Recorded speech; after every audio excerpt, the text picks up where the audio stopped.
Could right now be the best possible time to get into the property market? The latest data from Domain shows one thing: our property markets are cyclical. Those of us in the industry understand that, but for people looking to enter the industry, it can seem sometimes very daunting and very scary. Right now, we're in an environment of rising interest rates, rising inflation, with the mainstream media screaming that there will be a property market crash of up to 30%. Honestly, all we can say to that is bullshit. Between March 2020 and June 2022, the housing market increased by over 36% in Australia, while the apartment market only increased by 16%, significantly lagging the housing market. In fact, the gap between the two has never been bigger. Now, one of the reasons we are so in favor of apartments over the next 18 to 24 months is as a result of rising unaffordability and people not being able to afford to get into the housing market. But why we believe that right now is a significant opportunity to buy is that the market is cyclical. And right now we are in a period of softening or downturn. What was interesting to note is if you consider the last 30 years, on average, upswings last for nearly 3 years, and the peak upswing generated a 33% increase in property prices, but the downswings only average about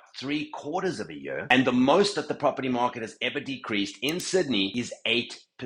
And that was during 2017 to 2019. We believe that right now is a significant opportunity to get into the market because, as Warren Buffett always says, be greedy when others are fearful. And right now, the market is shitting itself with no real basis and reason. Migration is back, which means the borders are open. Rents are increasing, which means rental yields are increasing, making it more attractive to investors. Construction costs have risen, which means that prices can't drop too significantly. Australian household balance sheets are looking superb. The economy is very resilient. Wages are on the rise with unemployment at all-time lows. This may just be a great time to enter the market as we enter the next phase in the property cycle, and that is one of stabilization.